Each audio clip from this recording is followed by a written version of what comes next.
Pak Karmin, seorang pria sederhana, tersesat di hutan saat mencari petai dan menemukan sebuah rumah tua misterius yang hanya muncul dalam kondisi tertentu. Ia diterima oleh seorang perempuan muda dari dunia lain dan diberi biji petai, kain putih, serta lesung kayu. 3 benda yang kemudian mengubah hidupnya.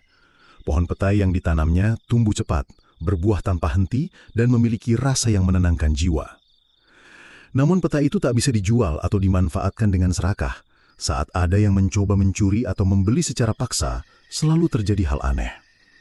Pak Karmin dan istrinya Bu Sarmi menjaga semua titipan itu dengan hati bersih dan niat tulus. Warga mulai menghormati mereka, dan anak-anak memanggilnya kakek petai. Di akhir cerita, Pak Karmin menyadari bahwa hidup bukan soal harta, tapi soal cukup, tulus, dan tahu cara menghormati yang tak terlihat. Sebab tidak semua yang ada berasal dari dunia yang bisa dijelaskan.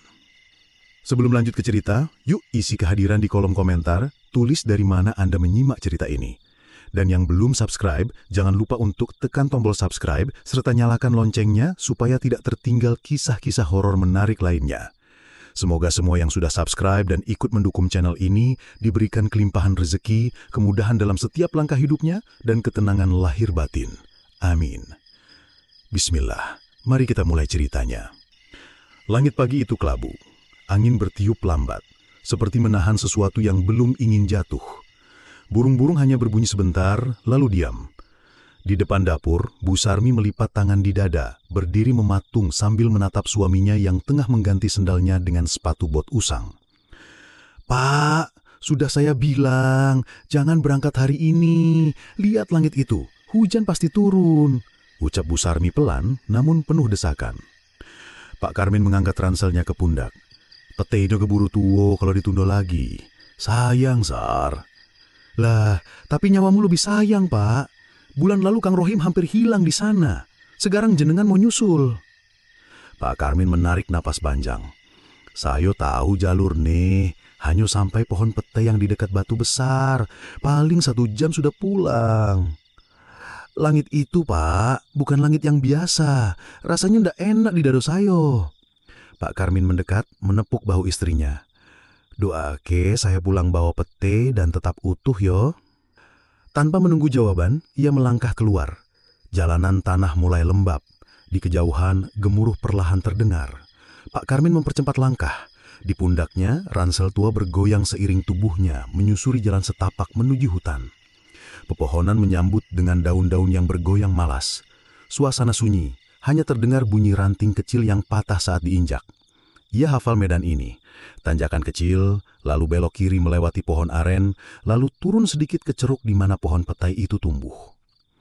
Saat sampai di lokasi, Pak Karmin mengadah. "Alhamdulillah, masih lembab." Ia memanjat perlahan, memetik satu persatu petai yang sudah matang. Tapi langit mulai gelap, angin menderu keras. Tiba-tiba hujan turun begitu saja, lebat dan tajam. Pak Karmin tergelincir saat turun. Lututnya menghentam akar. Ia mengerang pelan, lalu berdiri sambil meringis. Air mulai menggenangi jalan setapak. Semua tampak berbeda. Arah pulang yang tadi jelas, kini kabur. Ia menyipitkan mata, mencoba mengenali tanda. Namun semua tertutup kabut tipis dan bayangan pohon-pohon yang tak bersahabat. "Wah, ini bukan jalan pulang," gumamnya pelan. Ia terus berjalan, mengira setiap langkah akan membawanya keluar. Tapi lama-kelamaan, ia justru merasa diputar-putar di tempat yang sama. Sampai akhirnya, ia melihat bangunan tua berdinding kayu, bertiang tinggi, berdiri di balik rumpun bambu. Rumah itu bergaya lama, seperti rumah-rumah zaman kolonial yang hanya ia lihat di televisi. Pak Karmin ragu, namun hujan tidak memberi pilihan. Ia mengetuk pintu dengan pelan. Tok-tok. Pintu itu membuka sendiri, menimbulkan bunyi berderit. Di baliknya, muncul seorang perempuan muda. Rambutnya terurai, mengenakan kain batik dan kebaya kusam. Wajahnya pucat namun matanya menatap tenang. "Silahkan masuk, Pak," ucapnya lembut. Pak Karmin terdiam. Hujan menampar wajahnya. Tubuhnya menggigil. Ia melangkah pelan masuk. Ruangan itu gelap. Hanya ada lampu minyak yang menyala redup di pojok. "Ibu siapa yo?" tanya Pak Karmin setelah beberapa detik diam. "Orang sini, Pak. Bapak bisa istirahat dulu, hujannya lama nanti. Terima kasih, saya hanya tersesat, tak berniat mengganggu. Perempuan itu tersenyum samar. Di sini tak ada yang terganggu, Pak. Justru yang datanglah yang sering membawa gangguan. Pak Karmin menelan ludah. Perempuan itu lalu berbalik, berjalan ke dalam. Langkahnya nyaris tak berbunyi. Ia duduk perlahan di kursi kayu, memandang ke arah luar.